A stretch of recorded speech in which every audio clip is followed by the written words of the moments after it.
The president of Venezuela, Nicolas Maduro Moros, arrived in Algeria from Turkey as part of his international Eurasian tour. The Summit of the Peoples, a space for integration and unity of our Americas, where the voice of the excluded will be held, is held in the U.S. And the World Health Organization, the WHO, reported over 1,000 monkeypox cases from 29 countries.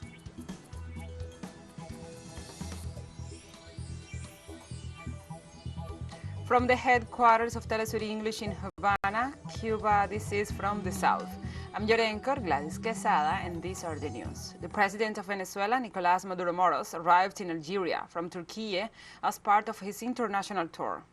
The Venezuelan president was received at the international airport of the city of Algiers by the Prime Minister Ayman Bendabrema and the Venezuelan ambassador to the African country, José Sojo. This visit has among his objectives to strengthen the ties of interior cooperation between both nations. This is the second stop by the Venezuelan head of state after his official visit to Ankara, in which important agreements were made in various areas.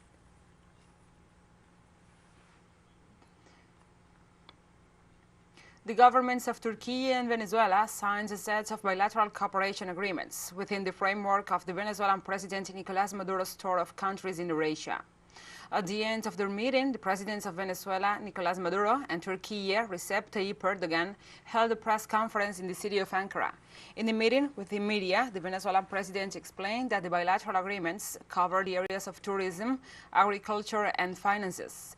Maduro also described the visit to the Eurasian country as a success, both for its content and for the climate of friendship and closeness between both nations. In this context, the Venezuelan head of state invited President Erdogan to pay a visit to Caracas and thanked him for the solidarity shown during the COVID-19 pandemic.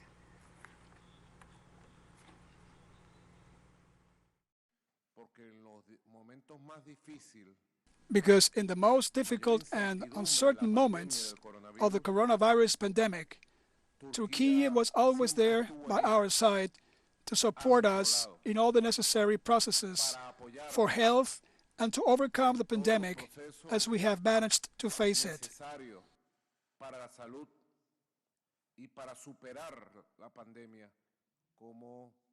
Those years 2020 and 2021, years of difficulty, with the exemplary character of the friendship between Turkey and Venezuela, was demonstrated once again. The Venezuelan president also emphasized that in his country there are favorable conditions for Turkish companies to invest in.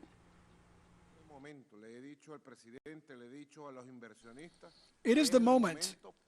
I have told the president, I have told the investors, it is the moment for Turkish investors in Venezuela for tourism, mining, industry, logistics, banking, oil, gas, gold, coal, for Turkish investment in Venezuela. It is the moment. There are all the legal, political, economic guarantees, all the guarantees to go to a process of expansion in the relations between both countries. For his part, the president of Turkey, Recep Tayyip Erdogan, highlighted the cooperation between the two nations during the most difficult times.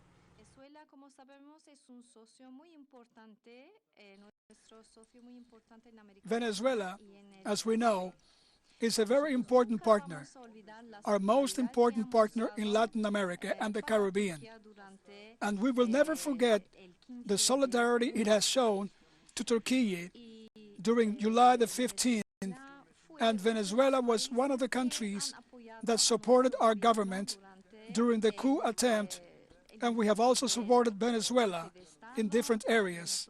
So we already know that we are friends in bad times and we have an exemplary friendship. The Turkish president stressed the leadership of President Nicolas Maduro Moros facing the U.S. siege against Venezuela. It is an exemplary friendship, and despite all the blockades, sieges that Venezuela is having, The strong and brave leadership of Mr. President has been very successful. My dear friend, he has made a very important struggle like Simón Bolívar and Hugo Chávez for the independence of his people. The Prime Minister of Peru, Aníbal Torres, denounced in a rally on Tuesday that Congress is still plotting with media groups to remove the President Pedro Castillo from power. The Prime Minister said destabilization attempts against the government continue, and he questioned the intentions of Parliament to blame the President for third-party errors. The Prime Minister reiterated the importance of stopping destabilization actions and of making citizens aware of the existence of such plans. According to the Prime Minister, such plans are underway in the country, but also in other Latin American nations that have been victims of ultra-right-wing movements. Unfortunately, there is a plan. There is evidence that there is a plan. A political plan, a media plan, a fiscal and judicial plan to discredit, to remove the democratically elected president. Either we are in favor of democracy or we are against democracy. Those who want to take the power should simply run in the elections and not go outside of the Constitution in order to try to win the government of the Republic.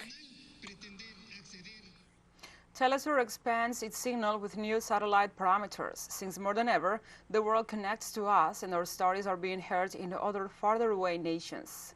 These parameters are in place since June 1st in Latin America and the Caribbean, both in English and in Spanish. Quite soon further changes will be implemented for the signals in Europe, the Middle East and Africa. This new multi-platform will continue providing truthful content to oppose the hegemonic media's narrative and our faithfulness to our audience.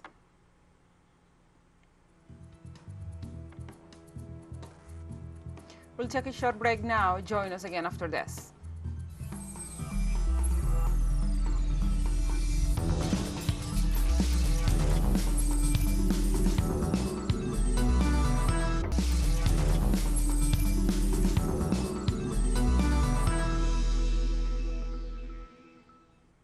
Welcome back to From the South. The People's Summit, held in the United States, is a Latin American meeting space that runs parallel to the Summit of the Americas. This forum brings together more than 200 representatives of community organizations, social movements, unions, and progressive forces of the region. The Community Technical College in the city of Los Angeles was the chosen venue for the first presentation, called Democracy for Whom and According to Whom. The People's Summit seeks to give voice to millions of people who are often excluded from the dominant official spaces and narratives, as in this case happened in the 9th Summit of the Americas, where the U.S. government decided to exclude the peoples of Cuba, Nicaragua, and Venezuela.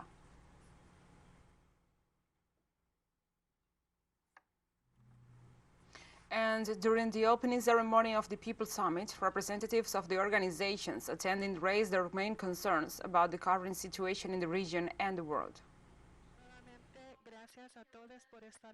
Thank you all for being here. My name is Sheila Shaw, and I'm an organizer with an Answer Coalition. We want to start by opening this space, recognizing and honoring the fact that we are standing on a stolen earth. We are here because we all urgently feel that the destruction of this planet is coming. We see this impulse towards war. We are concerned about the displacement of the indigenous people, the working people, and we feel urgency about the future of humanity. As we open the Summit of the Americas for Democracy, we do so in the tradition of resistance of our indigenous ancestors. For her part, the delegate for Cuba, Gail Walker, said that the People's Summit is an example of the change that the government in Washington should make. This summit is an example of the change that the Biden administration applies. Their exclusion summit is being conducted on the other side of the city. While here, the people are proud that we are here organizing this People's Summit to talk about the issues that affect us, the people marginalized by the powerful elite of this world. In Cuba, President Miguel Díaz-Canel stressed that his country is honored to be excluded from the Summit of the Americas.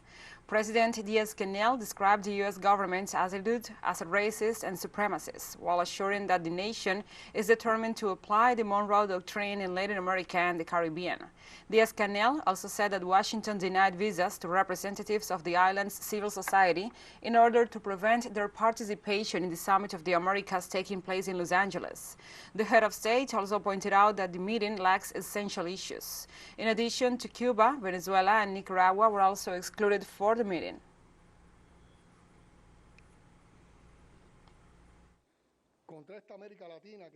Against this Latin America that calls a spade and does not ask permission to exercise its sovereign rights, the list of exclusion was drawn up, and we're honored to head that list together with the leaders of Venezuela and Nicaragua, and together with you, genuine representatives of our people, as we are honored also by the Caribbean leaders who have emphatically rejected the exclusions and others who will surely do so at the summit itself.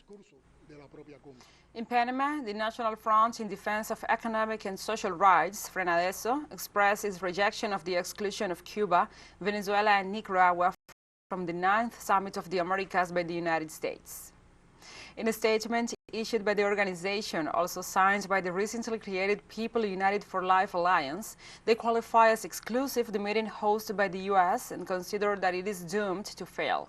In another part of the document, FRENADESO warned about the interference of the U.S. in the region, as is happening in the country, with the installation of military bases with Colombia in the border region of Darien, and the creation of the Regional Center of Naval Air Operations. Meanwhile, they expressed that they will not accept any of the decisions to be adopted in the meeting of Los Angeles, particularly those related to irregular migration and democracy.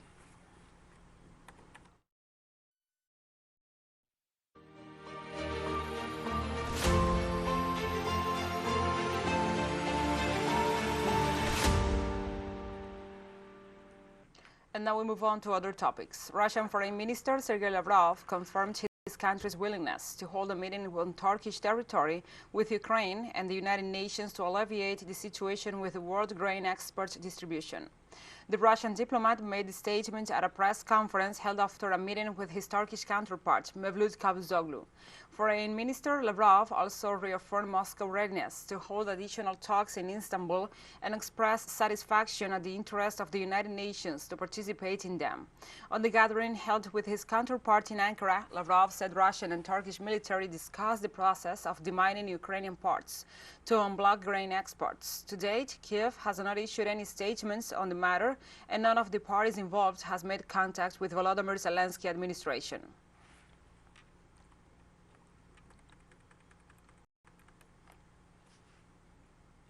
Russian Foreign Minister Sergei Lavrov said on Wednesday that Ukraine should solve the problem of resuming grain shipments by clearing its ports, and that no action was needed from Russia because it had already made the necessary commitments.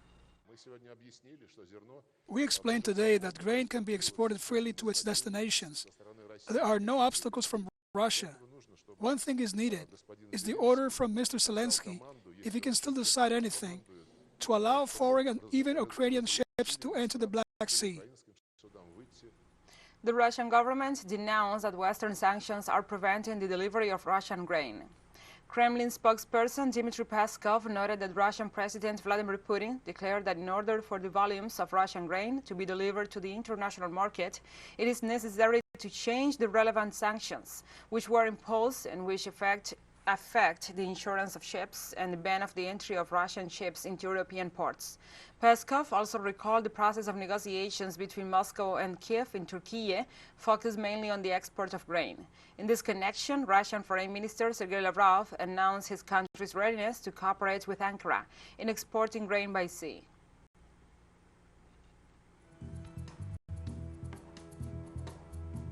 And we have more news coming up after a final short break, so stay with us.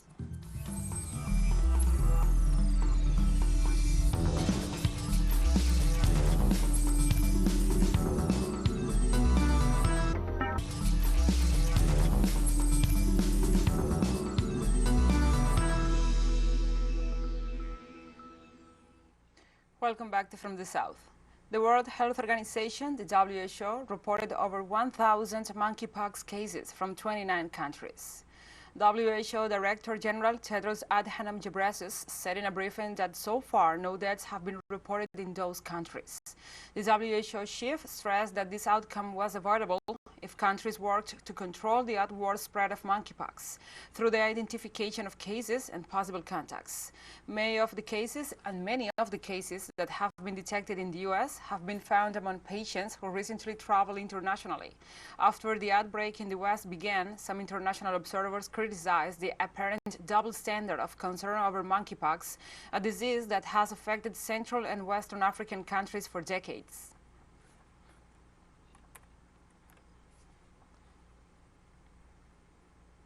And the United Nations Secretary General Antonio Guterres warned that the world is facing the danger of an unprecedented wave of hunger and destitution.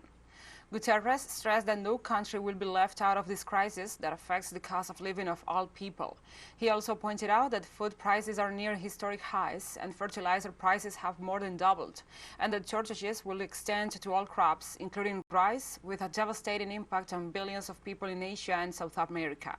For the UN, the main consequences of the critical world situation are the high electricity rates, which generate blackouts and fuel shortages at a global level, especially in Africa.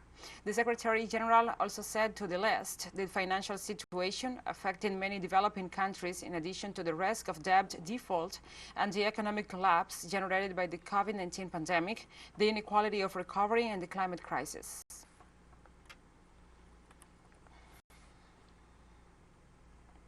One person was killed and at least a dozen others injured when a car drove into a group of people at a busy shopping district in central Berlin, Germany. The driver was briefly detained by passers-by before being handed to the police after the car smashed through a shopfront, according to a police spokesperson, Thilo Koblitz. It was not clear whether the crash was intentional.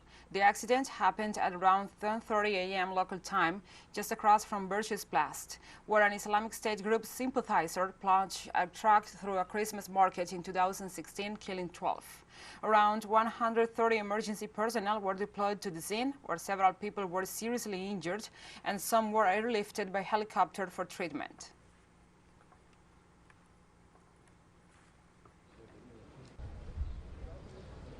Adama Bigtogo, an executive of the ruling party in Ivory Coast, was elected president of the National Assembly. Adama Bigtogo largely beat his opponent, Jean-Michel Amnuku, 237 votes to 6. Bigtogo, who already enjoyed the support of the Rassemblement des Opponentistes pour la Paix, the RHDP, the majority in the assembly received the rallying of the main opposition parties, including the Democratic Party of Ivory Coast, the PDZA, from which his rival Jean-Michel Amanuku comes. In a statement read from the gallery before the vote, opposition parliamentary groups, including the PDCA of former President Henri Konan Bedi and the African People's Party Ivory Coast, the PPAZI, of the former head of state Laurent Gbagbo.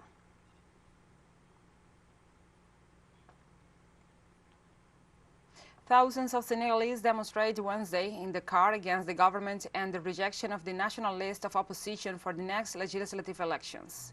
A dense crowd, largely draped in the national colors green, gold and red, gathered at the Place of La Nation in a festive atmosphere in music and sun as the political tensions of the moment raised fears of a reawakening of passions and violence of March 2021.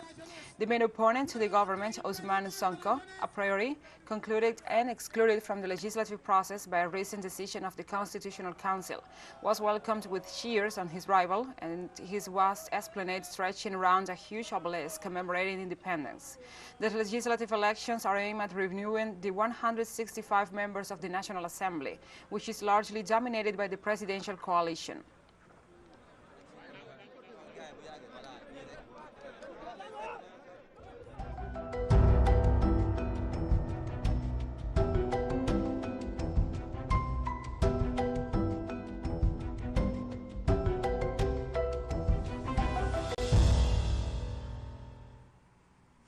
Now we move on to other topics. Heavy rains in central China's Hunan province left 10 people dead, and 3 remain missing, according to local authorities.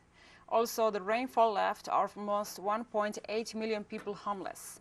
Over 2,700 houses collapsed or were severely damaged, and about 286,000 people were evacuated in the province. The province issued an emergency disaster relief response and has distributed tents, folding beds, and other supplies in affected areas. Temporary assistance funds and supplies were issued to mitigate the impact of the rain. The heavy rain was affected and has affected almost the entire province, with some monitoring stations recording record rainfall levels.